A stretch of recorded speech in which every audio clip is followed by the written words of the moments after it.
andando dalle amate sponde, sono messo nei venti pure a bellone, era un presagio dolce lusinghiero, in piave mormoro, non passa lo straniero.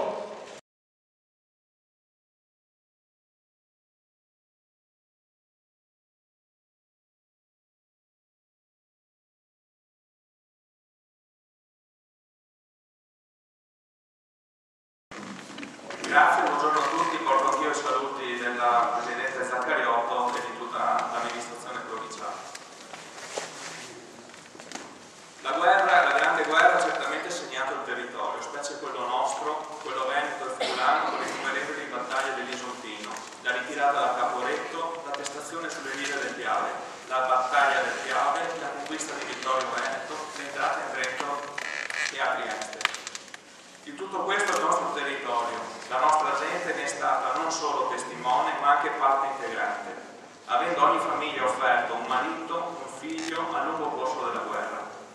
E ben 276 sono stati i caduti di Portuguaro, ricordati nel monumento inaugurato nel 1928, i cui nomi sono lì incisi e ricordati grazie a una risposta civica che se in quegli anni era così forte, oggi si è persa.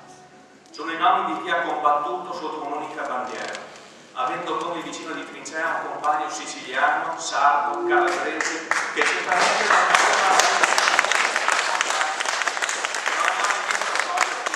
la campagna veneta, ma tutti loro hanno sofferto, hanno combattuto e con il loro sacrificio hanno permesso a questa Italia di raggiungere la sua formazione nazionale, la sua identità e con essa l'essere italiani, dalla Sicilia alle Alpi.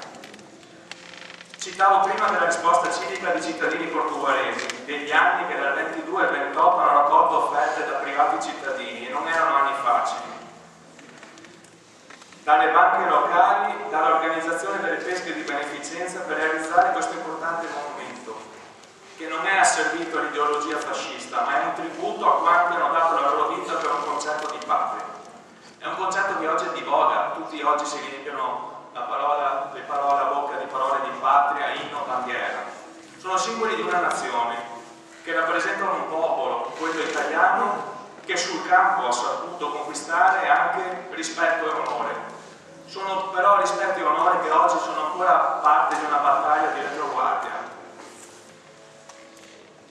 e a cui bisogna dire basta.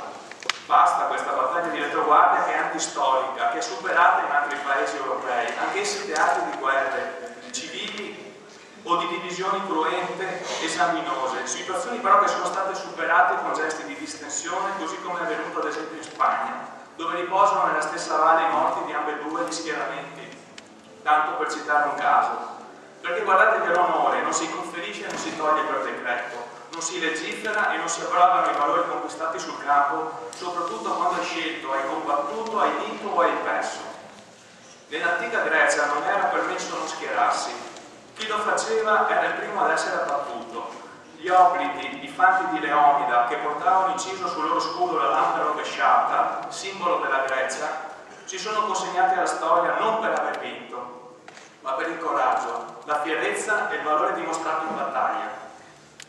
Non saranno quindi queste battaglie di retroguardia, questi documenti che stanno girando nei consigli comunali recentemente, che riusciranno a togliere o aggiungere alle molte storie dei ragazzi sconfitti dagli eventi, non riusciranno a toglierli né l'onore o il discredito, il riconoscimento o la disparità. Perché questo paese nostro, signori, è strano, santifica un premio Nobel ex repubblichino, beve le paternali di un giornalista difensore delle leggi razziali, grida allo scandalo per le leggi a persona, ma dimentica la famosa legge Togliatti, ossia l'amnistia per gli omicidi politici avvenuti da nostra società.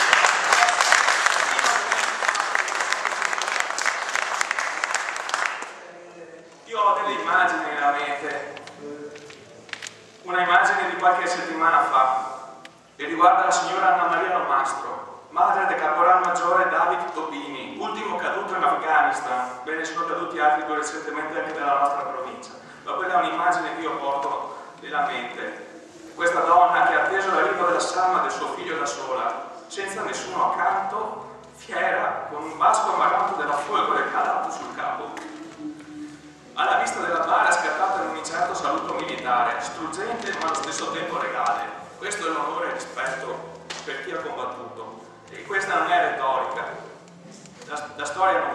storica. Nella storia per i nostri figli anche questo monumento ai caduti, questa ristampa anastatica curata dall'Asso Arma Portugualo, che permetterà ai giovani, ma anche ai meno giovani, di capire quel momento storico, di capire che un monumento ai caduti non è un segno passato, ma è un segno ancora vivo, una memoria che ci ricorda chi si è battuto per la libertà e per la patria.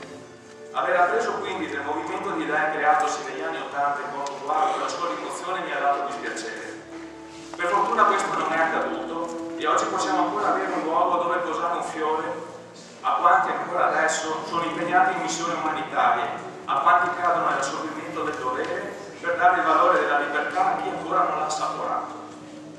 Quel monumento non andava toccato, perché anche i monumenti ai caduti sono espressione dell'unità italiana, specie in questo 4 novembre che ricorre nel 150° anniversario dell'unificazione nazionale. Un ringraziamento quindi particolare